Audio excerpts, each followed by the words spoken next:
This is a Hâck The Hague podcast. On this episode, how Europol fights cybercrime.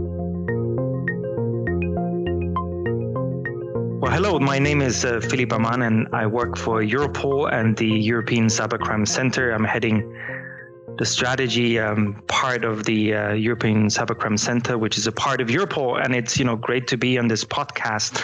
So what is it that we do? So Europol supports member states. So we don't start our own investigations, but I think we're quite successful in applying the platform economy concept to law enforcement, meaning we are a hub for intelligence, we're a hub for expertise, we're a service provider to the member states, and we support serious and organized crime investigations, investigations against terrorism, but also, especially my area, cybercrime cases in the member states.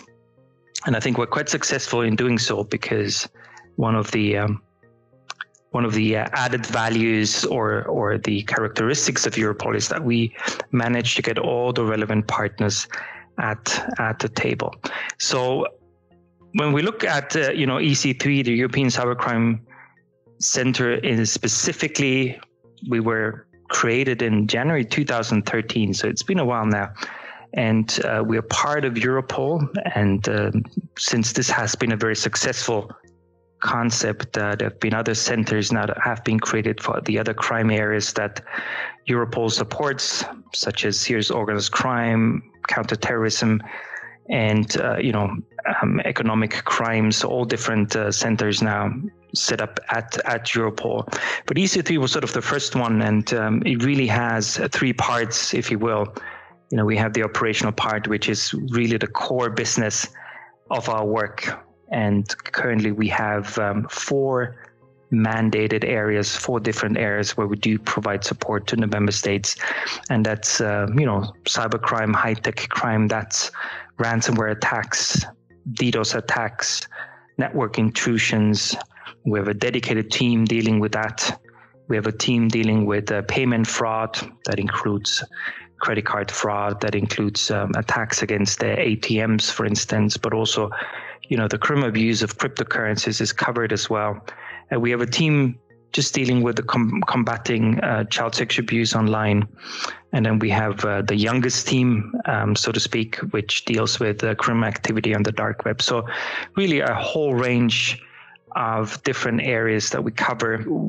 Another really important area for us is to actually help prevent cybercrime from happening in the first place. So prevention and awareness is a hugely important task of what we do as well. And in addition to that, we have, we work with a lot of industry partners, obviously including organizations based in The Hague, but we currently have three different advisory groups, one for the information security community, one for the financial sector, and one for communication providers. We meet on a regular basis. We have concrete plans of things that we want to develop. And if that all comes together, and we do support an investigation, there are very often, good and great successes. And I want to sort of pick out one, which is the Emotet botnet that was taken down in January this year. And this is, if you think about it, this is an investigation that started about, I would say 4 years ago. I think that was the first time when Europol learned about Emotet. The malware at the time was just a specific malware just for targeting the banking sector. And then over the years, it developed in a massive network of compromised computers that was offering its services to other criminals. So I think in 2016, the estimate was that about 60% of all the emails with a malicious attachment were coming through the Emotet botnet. So consistently, Emotet was for years by the industry. It was one of the top threats up there. And that's when, we started the investigation. We supported, the investigation. We provided if you will, the environment and the platform for all the relevant partners to come together. And then I think it was probably almost 3 years, just to give you an idea how complex those investigations are. And, it was not just EU partners, it was also non-EU partners, which is, by the way, something I forgot to mention. Obviously, we support the 27 EU member states, but we also support a number of non-EU partners with whom we have an operational agreement, including, for instance, Canada, the US. And all of these countries, by the way, have colleagues seconded to Europol. I mean, those are, again, people who sit in the building, who are physically present, which is, again, part of, I think, part of the success story of Europol, that we have that network, not just the expertise, the information, but also, the people who come together and provide that service and that expertise and skills to be successful in combating cybercrime. So going back to Emotet, I would say about 3 years.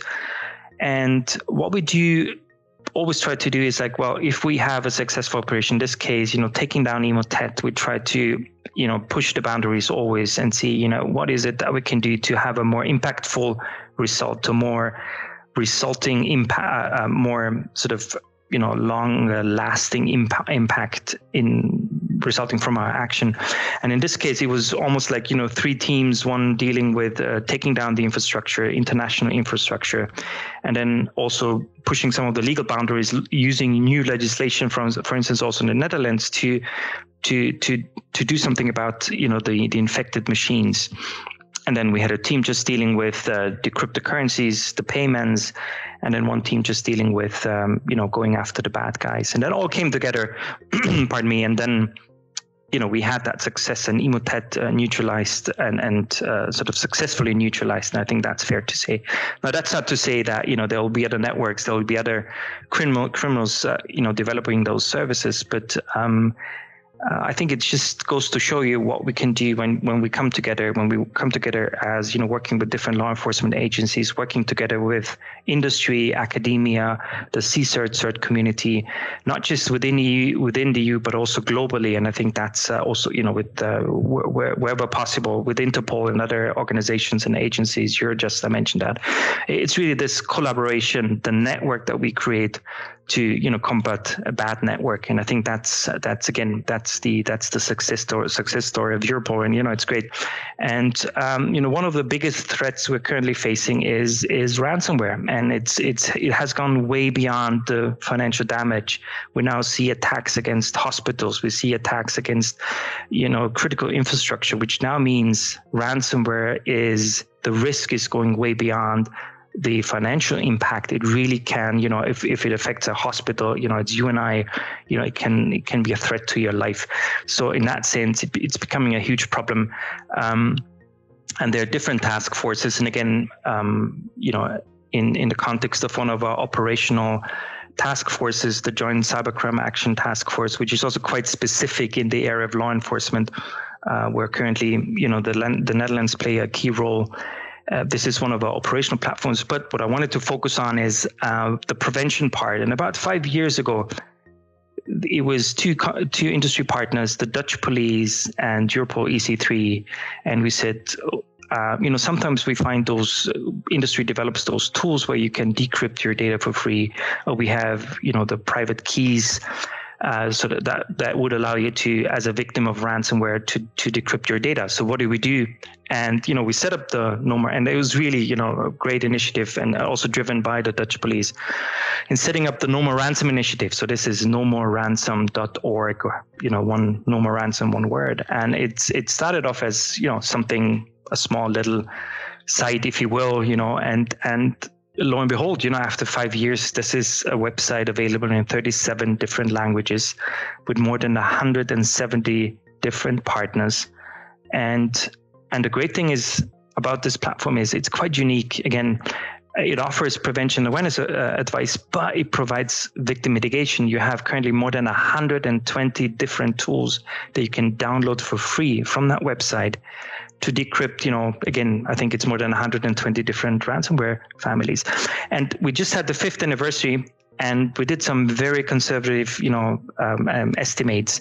And we know that we've been able to help more than 6 million individuals. And that's not individuals, that's victims. So that could be a whole organization, that could be, one person. And we've been able to prevent about more than $900 million in ransomware payments. And this is, think about it, this is a free resource. This is, everybody coming together for the greater good. Nobody gets something out of it. We don't collect any data. Nobody gets any money for it. This is a public service. Again, just to, kudos, well, not just our industry partners, Kaspersky and McAfee, but also, the Dutch police for this great initiative. And I think it's one of the many successes that we can cite as an organization, but also I think a testimony to the power of the network. And if we come together, this is what we can achieve. So in that sense, I think an event like Hâck The Hague and having this, again, I think very visionary approach where we say, we're going to invite, I think it's more than 200 hackers, talented people, tech savvy people, to come, and sort of stress test our systems. I think that in itself is I think the right thing to do. It's visionary. It's the willingness to take risks. So I think that's great. It's a great initiative. I really like that. We have our own little awareness campaign. I think what's the hashtag is what's it gonna be? Where we say specifically targeting tech-savvy young people, where we say, instead of going down the wrong path, doing something that is illegal, why don't you use your talents, for good, join, help us, in the area of cybersecurity, help us make those systems more secure, help us fight the bad guys. And I think, this is right, in that space. It's a great initiative. And as they say, if you're not willing to pay usually what you would do professionally to a company to penetration test your systems, if you don't do it, then, the criminals are going to do it for you. So Hâck The Hague, I really support it. It's great to be able to just provide the Europol perspective, but also to highlight, how many great organizations you actually have here in The Hague, international organizations. And, I hope, wish you all the success. And, just don't forget, The Hague, the city of peace and justice, but also add the security part to it. Thank you.